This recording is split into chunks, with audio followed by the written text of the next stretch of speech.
what she does is she'll tell the kids that, especially this one CP boy, your mom is a crackhead. She doesn't give a shit about you. I'm sorry for cussing. That's all right. And she would just say inappropriate things. Sometimes it seems like she almost like would raise her voice or bang the table and startle the kids, and they would flinch. But it was more that she would talk nasty about their parents and about them. So I didn't know at the time, because I was new in the position. Apparently Judy Reddick had a problem with this particular teacher. Okay. They looked at each other, because I told them the name of the teacher. That was Melanie? Yeah. Yeah, okay. They said, you need to go directly to Miss Boyd. So I went directly to Miss Boyd that afternoon. Okay. And I said, if I could speak to you privately, I'm having problems with the way a teacher is talking. And I basically said she's telling this one boy that his mother's on crack, doesn't give a shit about him. And she said, before I could say the name, she said, now what has Melanie done? When I had to talk to her about a teacher, she goes, now what has Melanie done down at the hall? Okay. So I told her, and she said, I'll take care of it. But she said, if you notice, I said, what should I do if it happens again? She goes, if you notice Melanie is talking inappropriate, you need to point it out. I said, well, I will, but that's not my job. I think she must have told her my name, because afterwards, because I go in and out of the classrooms. I tend to go in the classrooms where the kids have, just so you know what I do, that have more medical necessity. Okay. By that means might need tube feedings. Teachers are all trained in the parapros, but might have congestion, things that need to be assessed. So I'd be back in her classroom, and she said after that, it was about a week later, she goes, do you have a problem with me? So I had a feeling that my name must have come up. I said, no, I don't have a problem with you. She goes, well, I'm just checking if you have a problem with me. So I think she became, more guarded with me when I would walk into her classroom. So she wouldn't, so I didn't see what was going on. There's always, so then if I can jump ahead, there was the end of that year, I believe. One time a parent came up, and I was in, and I think I was coming down the hall, and they were coming in, and I hate this room, because she would, if her kids were misbehaved, she'd put them in here as, I guess, a timeout room. Okay. And I want you to look at Erin, and then you'll see why I question that too with her. And she would put him, he tends to cry. Now, we were just talking. You said she would leave Aaron in here by himself too? Yeah. And how do you know that?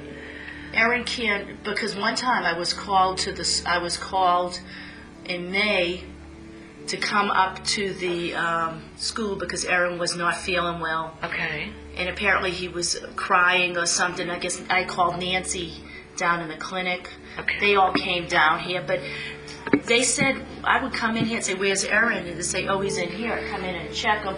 Oh, we're about to get him, and then they'd bring him into PE. But I don't know, I came in and out of the building. Right. But according to other people, she would time him out for his crying. I want you to meet Aaron. He's a sweet boy. Yes, he does fuss. He gets congested. He's more medically fragile this year than he's been in the past, but you can't leave a child. You can't time a child out for crying, or you need a personnel sitting here or right by the But when you personally walked in, he'd be here by himself. Well, I don't know if he'd be by himself. Say, where's Aaron? And she'd go, oh, he's right over there. She'd come in with me and get him. He'd be by himself. Okay. And I'd say, oh, she goes, I just get it. He needed to sit here and cool off. But I'm thinking, so that's what I said to Miss Britt. I said, she said, we know. Okay. I can't remember Miss Britt, if I said that to Miss Britt or not, but apparently I asked a couple of the other people, when this all went on, this was her room that she timed kids out in. Okay. And Aaron was like a severe, I don't know what his classification, but he doesn't walk. He can't talk. Well, more than whether he's a good writer or not, I'm concerned about the allegations of what people have said that you have done to your students. Now, what about Miss Massey? Did Miss Massey have something against you? No.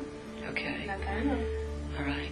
And do you know that she says that Jake was unsupervised on that day? No, where did she say that?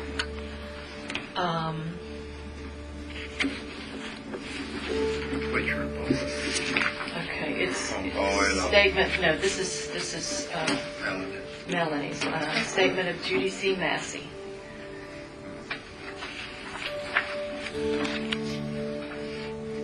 And she said that this wasn't the only day that she left him by himself in the room, in his Ripton chair.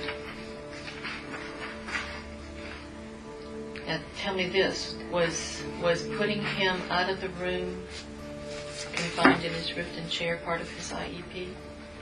No, ma'am. Okay, so how do you justify doing that? Well, I didn't know that it had to be part of his IEP. Why didn't you know that? There weren't. I honestly didn't know. I didn't get a manual saying you had to put that in an IEP. Fulton County didn't tell me. Aren't you a special ed teacher?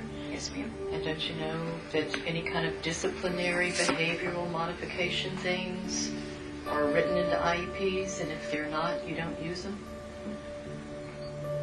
Okay, I did not know I had to put that in his IEP, that I had to be specific saying, I knew that we had to write a functional behavior assessment or analysis about, if he hits, this is what we do for that behavior. He had those, okay, but not for, placing him. I'm trying to protect the safety of my students. Right, and but you for could do the that and adults. keep him in the room, Okay. right? I mean, didn't you say We that's why did. you put him in the Ripton chair to keep him from getting at the other students? Right, we did that. Okay. Okay. And the doors were not always closed, like people say that they were. Okay, but they were sometimes. They were sometimes. Right. Okay.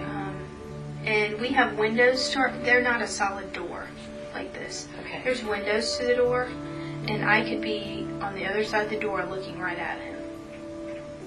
Whether he has these issues or not, do you think it's acceptable to put any child in a room by themselves without an adult? Especially since you said this guy can move around, he can get himself out of the chair. No, ma'am, that's...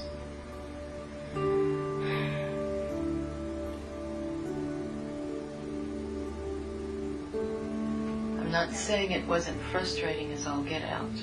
I understand that, but I mean, that seems to be the nature of special ed, being a special ed teacher, is you've got these kind of behaviors that you're continually dealing with. And this is so beyond what we dealt with as a moderate severe profound teacher. These students... Did you ever shake your butt in his face?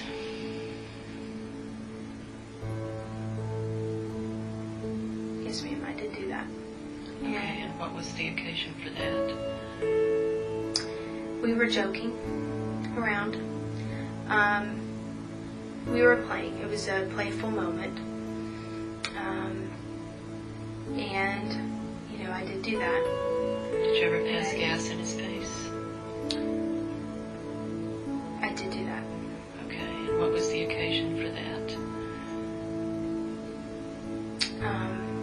He was sitting beside me, and it was a, pull my finger. It was, again, a stupid, I was not thinking professionally. Okay. Okay. All right. So,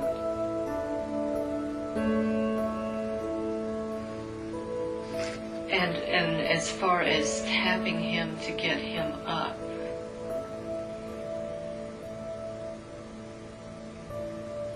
I understand from a distance it could look like you were hitting him, but I think there's a real difference between tapping and somebody thinking that you're hitting somebody, even from a distance. So it sounds like you were extraordinarily frustrated with this kid, and I think that sounds understandable. But doesn't make it okay Right. to not follow IEPs, and if you wanted to isolate him, if it's not written in the IEP, and I don't think anybody would agree to that. Do you? To put him in a separate room by himself?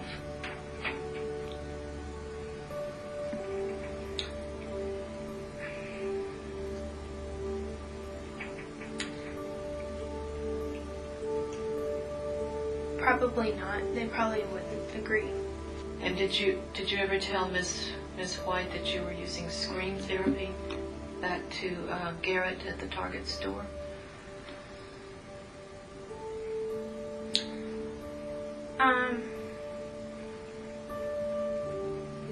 I think I did use the word scream therapy, but I don't believe.